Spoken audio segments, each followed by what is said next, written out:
नमस्कार मित्रों। आज हम एक छोटे से टॉपिक पे बात करेंगे, लेकिन इतना कीमती है कि जितना कोहिनूर हीरा उससे भी हजारों गुना कीमती टॉपिक है। इसको जानना हर व्यक्ति के लिए अति जरूरी है। जो भी खास तौर पे रेकी करता है, मेडिटेशन करता है, मंत्र जाप, आप कुछ भी आध्यात्मिक प्रैक्टिस करते हैं तो ये आपको 100% पता होना चाहिए। अगर ये नहीं पता तो आपकी कई बार जीवन भर का किया हुआ दान पुण्य संपदा अच्छे कर्म सब एक चुटकी मार के आपके निकल जाएंगे और आप खाली हो जाएंगे और फिर कहेंगे मुझे आध्यात्मिक अनुभव नहीं होते, ये नहीं होता, वो नहीं होता। तो उसके पीछे क्या कारण होता है? जब भी आपका एक आसन होता है, पहली चीज, जब भी आप ध्यान मंत्र जाप मेडिटेशन कुछ भी आप कर रहे हैं तो उसके लिए एक ही आसन रखा जाता है। और आसन भी ऐसा होना चाहिए जैसे ऊनी आसन हो गया, कुशा का आसन हो गया, कुशा ओरिजिनल होनी चाहिए, वो भी आपको पता होना चाहिए, या फिर ऊनी आसन। इस प्रकार का आसन जिससे धरती से आपकी एनर्जी अर्थ ना हो किसी भी। अगर आपकी बॉडी में करंट आए तो धरती में करंट ना जाए, ऊपर ही ऊपर रुक जाए, क्योंकि मंत्र जाप ध्यान रेकी से सबसे क्या होता है, एनर्जी प्रकट होती है। तो वो आपके पास रुक जाए। आसन एक ही चाहिए। और दूसरा, इससे क्या होता है, जब एक ही आसन को लगातार निरंतर हम उपयोग करते हैं वो आसन सिद्ध हो जाता है। इस लेवल तक सिद्ध हो जाता है कि जब भी आप उस आसन के ऊपर बैठेंगे, बैठते ही आपकी पूरी आध्यात्मिक शक्ति, आध्यात्मिक साधना जागृत हो जाती है। बहुत बार, कई बार ऐसे लोगों को हम आध्यात्मिक जो होते हैं उनको पूछते हैं या कुछ करते हैं, वो कहते हैं ठीक है जब मैं बैठूंगा तो बताऊंगा। बैठूंगा बताऊंगा क्या मतलब, अभी क्यों नहीं बता सकते? क्योंकि आसन में एक सिद्धि है। आसन उनका सिद्ध हो गया है, जागृत हो गया है। आसन के ऊपर बैठेंगे तो उनका जो ऊपर का संपर्क है वो ब्रह्म शक्ति के साथ, वो संपर्क एकदम हजारों गुना बढ़ जाता है, क्योंकि आसन सिद्ध हुआ है। तो वर्षों बाद कभी वो आसन चेंज भी करना पड़ जाए तब भी उसका उपयोग कैसे करना है कि पुराना आसन वहीं पे रहने दो, उसके ऊपर स्वच्छ आसन बिछा लो, उसको 4-6 महीने उपयोग करो और ऐसा भाव करो हर रोज कि पुराने आसन की सारी सिद्धि शक्ति नए आसन में ट्रांसफर हो रही है। इस तरह से 2-4 महीने उसका उपयोग करने के बाद फिर उसको पानी में बहाना है ताकि वो एनर्जी व्यर्थ ना जाए। तो इसमें क्या होता है, उस आसन के जिसके ऊपर आप लगातार ध्यान मंत्र जाप मेडिटेशन पाठ पूजा करते हैं, उस आसन के ऊपर कभी भी बैठ के दूसरों की हीलिंग नहीं करनी। एक और चीज, अपना आसन कभी पैर से, जैसे लोग इकट्ठा कर देते हैं, रास्ते में पड़ा इकट्ठा कर दिया, कभी पैर से उसका अपमान नहीं करना। उसके अंदर ब्रह्म बल होता है। जैसे एक साधु संत के हम आदर करते हैं, उनका दिल से अभिवादन करते हैं, उनके प्रति प्रेम होता है, आसन के प्रति भी वैसा ही होता है। उसको उससे कम नहीं समझना चाहिए, क्योंकि आपकी सारी शक्ति उसमें संचित पड़ी हुई है।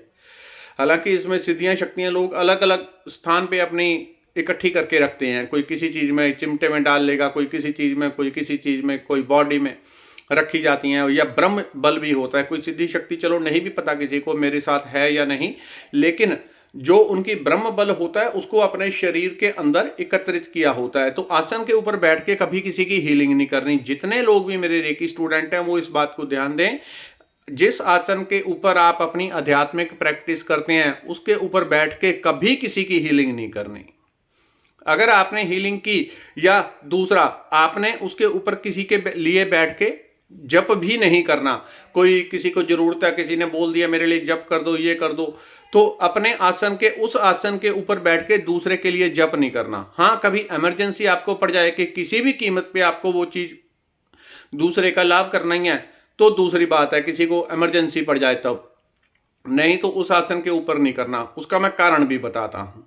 तो उसी आसन के ऊपर बैठ के किसी के लिए प्रार्थना भी नहीं करनी। वहां पे आके कोई प्रणाम कर रहा है तो आशीर्वाद देने से भी उस आसन के ऊपर बचें, कि दूसरे को आशीर्वाद भी ना दें उस आसन के ऊपर बैठ के। उसका कारण क्या है कि जब दूसरा व्यक्ति आया या दूसरे ने कहा मेरी हीलिंग कर दो, या मेरे लिए मंत्र जाप कर दो, मुझे आशीर्वाद दे दो, मुझे प्रार्थना कर दो मेरे लिए, या हीलिंग कर दो, आप दूसरे के लिए हीलिंग कर रहे हैं, तो क्या होता है, जैसे ही आपके भीतर से संकल्प होता है कि इस व्यक्ति को हील करना है, वो संकल्प के साथ आपके अंदर जितनी पॉजिटिव एनर्जी का पोर्टल है, जितना ब्रह्म बल है, वो सारे का सारा सक्रिय हो जाएगा, एक्टिवेट हो जाएगा। उसको काम करना है, उसको आपने आदेश दे दिया ये करना है। जैसे ही वो एक्टिवेट होगा तो दूसरे वाले की आपको नहीं पता कि उसकी कंडीशन क्या है, कार्मिक लेवल पे, शारीरिक, मानसिक, आध्यात्मिक लेवल पे। अगर उसका जो लेवल है वो बहुत डाउन है या वो बहुत खतरे में है, कोई बहुत इमरजेंसी में है या कोई ऐसी जगह पे फंसा हुआ है कि उसको हर हाल में बहुत ज़्यादा एनर्जी की जरूरत है। काम कैसे होगा? काम ऊर्जा से होगा, शक्ति से होगा, आध्यात्मिक बल से होगा, तो उसको बहुत ज़्यादा जरूरत है। तो आपने जैसे ही उसके लिए प्रार्थना की तो कई बार चुटकी मारते ही आपका ब्रह्म बल जो है इधर से इधर ट्रांसफर हो जाता है।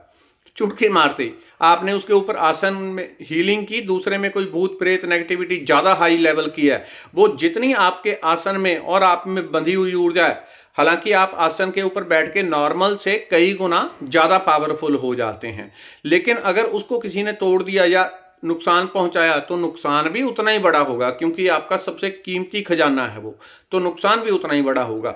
उस आसन के ऊपर बैठ के प्रार्थना नहीं करनी किसी के लिए, क्योंकि जैसे ही करेंगे नीचे वाले की टंकी खुली है, आपने उसके साथ कनेक्शन बना लिया, तुम्हारे लिए प्रार्थना करता हूं, कनेक्शन बना, आपका एथरिक कनेक्शन बन जाएगा, सूक्ष्म कनेक्शन बन जाएगा, सारे चक्रों का जहां जहां पे जरूरत है वहां कनेक्शन बन जाएगा। आप करने लगेंगे, जितनी आपके अंदर आध्यात्मिक एनर्जी है चुटकी मार के वो ट्रांसफर हो जाती है, और आप उसके बाद एकदम निढाल हो जाएंगे, नींद आने लगेगी, ढीले पड़ जाएंगे, कहीं दर्द होने लग जाएगा शरीर में, शरीर भारी हो जाएगा या सर भारी हो जाएगा, पूरी बॉडी एकदम ढीली पड़ जाएगी, दर्द होने, ये सब ऐसे आपको सिम्टम आने लगेंगे। उसका मतलब है आपका हाई लेवल पे आपकी एनर्जी उधर ट्रांसफर हो गई। इस बात को जो छोटी सी है बहुत ध्यान रखना है। जब भी दूसरे के लिए मंत्र जाप मेडिटेशन कुछ भी करना है तो अलग आसन का उपयोग करें, हीलिंग करनी है अलग आसन का उपयोग करें, मंत्र जाप करना है अलग आसन का। इससे आपकी आध्यात्मिक ऊर्जा में चाबी लगी रहती है। ये ऐसी बातें हैं, ना तो कोई आपको रेकी मास्टर बताएगा, ना पंडित जी बताएंगे, ना कोई पुरोहित जी बताएंगे। ये सब चीज़ें वो सूक्ष्म जगत से पता चलती हैं, किसी को देख के कि क्या हो रहा है, किसी के साथ क्या किया तो उसके साथ क्या हो रहा है, वहाँ से चीज़ें पता चलती हैं जो आपको नॉर्मल कभी पता नहीं चलती। तो इस बात का जरा ध्यान रखें, है पॉइंट छोटा लेकिन एक चुटकी मार के एनर्जी सारी खत्म हो जाती है, तो इसका जरूर हमेशा ध्यान रखें। धन्यवाद, नमस्कार।